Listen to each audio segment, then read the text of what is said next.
Tuhan bersamamu. Inilah Injil suci menurut Santo Lukas.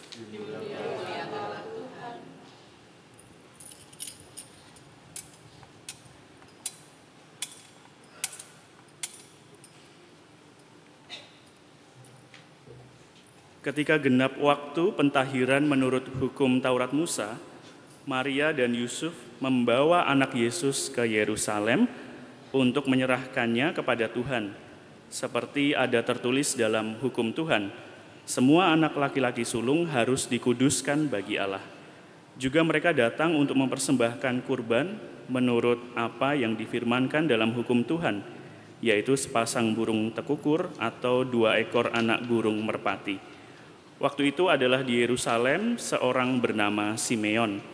Ia seorang yang benar dan saleh hidupnya, yang menantikan penghiburan bagi Israel.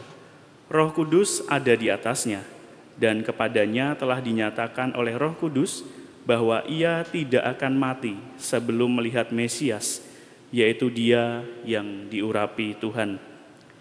Atas dorongan Roh Kudus, Simeon datang ke Bait Allah. Ketika anak Yesus dibawa masuk oleh orang tuanya untuk melakukan kepadanya apa yang ditentukan hukum Taurat, Simeon menyambut anak itu dan menatangnya sambil memuji Allah, katanya, "Sekarang Tuhan, biarkanlah hamba-Mu ini pergi dalam damai sejahtera, sesuai dengan firman-Mu, sebab mataku telah melihat keselamatan yang daripadamu, yang telah Engkau sediakan di hadapan segala bangsa, yaitu terang yang menjadi pernyataan bagi bangsa-bangsa lain dan menjadi kemuliaan bagi umat-Mu Israel." Yusuf dan Maria amat heran akan segala sesuatu yang dikatakan tentang anak Yesus. Lalu Simeon memberkati mereka dan berkata kepada Maria, ibu anak itu, "Sesungguhnya anak ini ditentukan untuk menjatuhkan atau membangkitkan banyak orang di Israel, dan untuk menjadi suatu tanda yang menimbulkan perbantahan, dan suatu pedang akan menembus jiwamu sendiri, supaya menjadi nyata pikiran hati banyak orang." Ada juga di situ seorang nabi perempuan, anak Fanuel dari suku Asyer, namanya Hana. Ia sudah sangat lanjut umurnya. Sesudah menikah, ia hidup 7 tahun bersama suaminya, dan sekarang ia sudah janda, berumur 84 tahun. Ia tidak pernah meninggalkan bait Allah dan siang malam beribadah dengan berpuasa dan berdoa.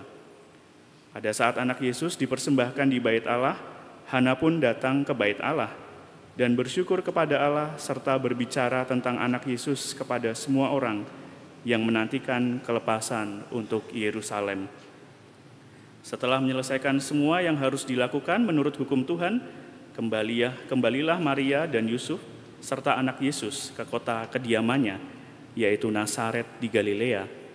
Anak itu bertambah besar dan menjadi kuat, penuh hikmat, dan kasih karunia Allah ada padanya. Demikianlah sabda Tuhan.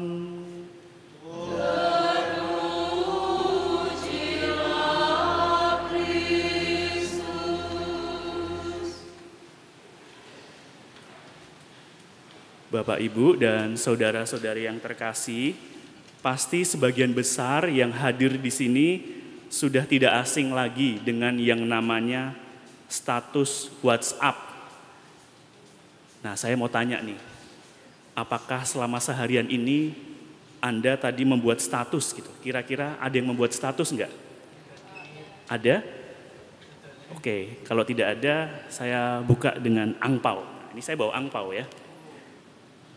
Tadi kan ada yang belum mendapatkan angpau ya? Ada yang mau dapat angpau enggak? Ya, sekarang jawab dulu pertanyaannya. Kira-kira status apa yang Anda buat dari seharian tadi pagi kira-kira? Ada enggak gitu? Enggak ada? Oh, kurang angpaunya. Oke. Saya tambah dengan yang merah. Nah. Kalau nanti ada silakan diambil ya Bapak Ibu. Tapi begini, berarti ini enggak ada yang ngambil ya? Berarti untuk misa yang kedua nanti, semoga ada yang buat status juga gitu. Hari ini kita bercerita tentang status, dan minimal kita juga pernah membuat status. Saya pun juga beberapa waktu yang lalu melihat status anak-anak sekolah yang saya ajar gitu. Dan statusnya lucu-lucu. Sebagai contoh, beberapa hari yang lalu ada yang membuat status demikian. Berulang tahun memang indah, tetapi yang jauh lebih indah adalah jika berulang kali bisa bersamamu. Itu statusnya anak De Brito. Gitu. Ada juga statusnya yang begini, aku hanya ingin kita seperti sendal jepit, hanya ada dua dan tidak ada yang namanya orang ketiga. Nah kayak gitu, statusnya galau-galau gimana gitu ya. Atau seperti ini, yang galau-galau suci ini, hidup memang kejam ketika cintaku ditolak, saatnya mungkin sudah saatnya aku masuk seminari. Kayak yang ini kayaknya bener nih statusnya gitu. Atau status di sebuah keluarga tertentu. Keluarga itu bagaikan kepompong, kadang kepo, kadang juga makin rempong. Nah itulah yang terjadi kalau kita melihat status di WhatsApp teman kita atau di rekan-rekan kita. Dan status ini sering mencerminkan suasana hati seseorang yang tersembunyi di dalamnya dan biasanya mengungkapkan banyak hal. Meskipun sih ada ungkapan yang cukup populer ya di akhir-akhir ini, lelaki biasanya tidak bercerita, tetapi ternyata menahan lapar. Atau juga perempuan juga tidak bercerita, tetapi tahu-tahu Shopee Pay Later gitu.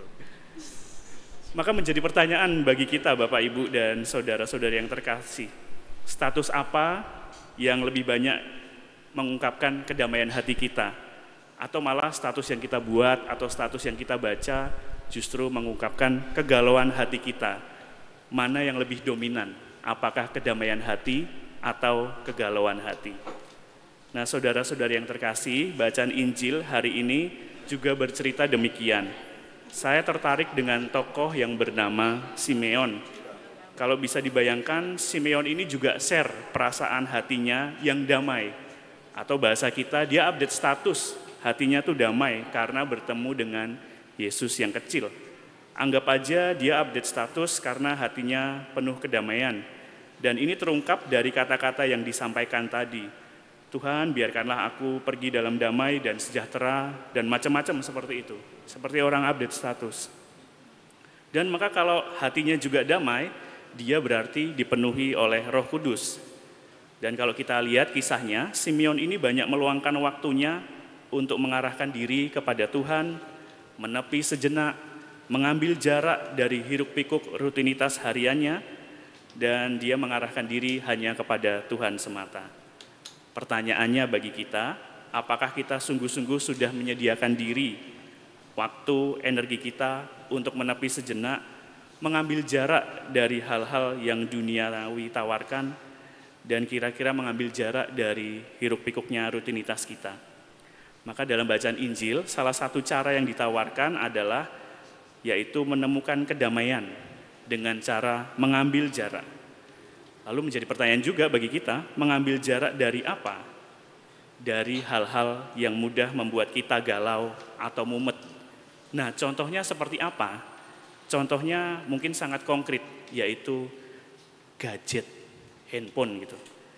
Apakah gadget ini yang sekarang kita pegang, yang sekarang kita bawa ke gereja ini, itu membuat hidup kita lebih damai, atau lebih banyak membuat hidup kita menjadi semakin galau?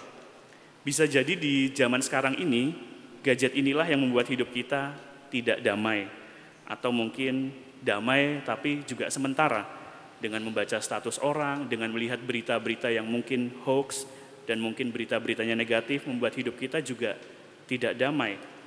Coba deh, kita juga ingat pengalaman anak-anak kita di rumah. Kalau sudah kecanduan gadget yang namanya game online, pasti mama papahnya juga rempong ngurusin anaknya. Atau buat anak-anak muda, kalau udah kecanduan nonton drama Korea, pasti semuanya dilupain. Atau yang lebih parah nih yang sedang kita alami, judi online. Nah itu juga membuat kita tidak damai. Saya pun juga pernah kecanduan. 2 tahun yang lalu saya kecanduan mainan Lego Bapak Ibu. Mainan Lego mobil-mobilan itu. Dan saya pernah merakit Lego dari jam 9 sampai jam 1 pagi. Saya hampir lupa misa gara-gara Lego gitu, saking asiknya. Nah itulah pengalaman kita di rumah dan sehari-hari. Dan mungkin membuat kita terombang-ambing. Maka pertanyaannya sekali lagi bagi kita, apakah kita bisa mengurangi atau minimal mengambil jarak sejenak dari gadget kita masing-masing, lalu menaruhnya, mematikannya ketika kita sedang berkegiatan? Atau mungkin apakah kita juga bisa mengambil jarak dari daging, dari kolesterol, sehingga kemarin ketika Sincia kita udah banyak makan yang berlemak, sekarang saatnya makan yang sayur-sayuran, yang lebih sehat. Sekarang saatnya jogging lagi, supaya hidup kita minimal menjadi lebih damai. Maka cara ngeceknya gampang, kira-kira apakah hidup kita ini damai? Misalnya contoh, kalau sinyal wifi di rumah kita itu mati, atau paket data kita habis, atau kalau HP kita ketinggalan, apakah hati kita gelisah atau tenang-tenang saja? Bapak, Ibu, dan saudara-saudara yang terkasih, setidaknya dengan mengambil jarak sejenak dari gadget, kita masing-masing minimal dapat menemukan beberapa manfaat. Salah satunya adalah menurunkan emosi dan mengurangi stres. Coba deh kalau kita jauh dari handphone, ambil aja break sejenak 1 jam tanpa handphone, kita jadi lebih tenang gitu, kita jadi lebih jernih. Lalu juga yang kedua, mengambil jarak dari gadget mampu membuat ide dan pikiran kreatif kita menjadi lebih muncul. Maka tidak jarang kita itu kadang-kadang rempong karena urusan gadget yang tidak berhenti begitu saja. Maka penting juga untuk mengambil jarak supaya ada pikiran yang segar dan pikiran yang kreatif. Dan yang paling penting, dengan mengambil jarak dari gadget dan kelekatan kita bisa melihat dan mendengarkan suara Tuhan sendiri, sehingga keputusan yang akan kita ambil tidak salah jalan. Maka ada sebuah kisah yang menggambarkan bagaimana pentingnya untuk hening, pentingnya untuk mengambil jarak, sehingga kita bisa mengikuti Tuhan kira-kira mau membawa kita sampai pada hal apa. Kisahnya demikian.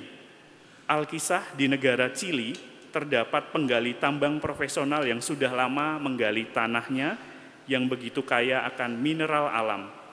Gua atau lubang penambangan tersebut digali terus, semakin lama semakin dalam dan masuk ke dalam perut bumi. Demi kenyamanan bekerja, mereka memasang lampu listrik dan kipas angin. Namun suatu hari muncullah bencana. Pada saat pekerja tambang itu bekerja, listrik yang menerangi lampu mereka serta kipas angin yang membuat mereka menjadi lebih sejuk itu tiba-tiba padam.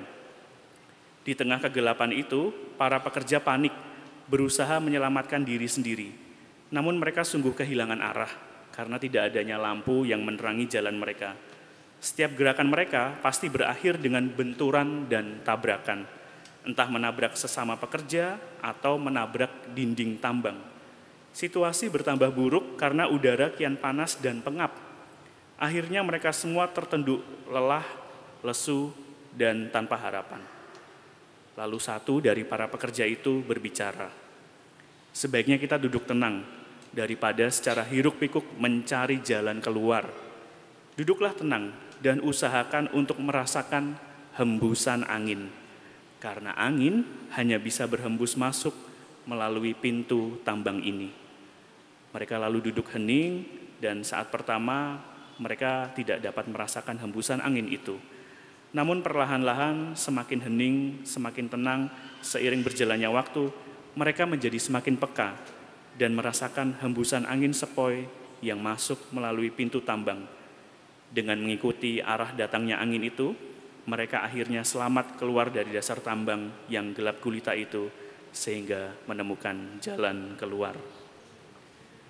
Bapak, Ibu, dan saudara-saudara yang terkasih, pikiran yang kacau akan menutup penglihatan. Pikiran dan jalan keluar dalam sebuah persoalan juga membuat kadang-kadang hidup kita berantakan. Ketenangan dan kedamaian hati adalah hal yang kita butuhkan di zaman sekarang ini. Maka Bapak, Ibu, dan saudara yang terkasih, semoga hati yang tenang dan damai membawa kita pada rahmat Allah sendiri, sehingga nanti kita semakin peka mendengarkan tuntunan Tuhan dan membawa kita ke jalan keluar, sehingga Roh Tuhan sendiri yang menuntun kita pada kedamaian jiwa. Kemuliaan kepada Bapa dan Putra dan Roh Kudus,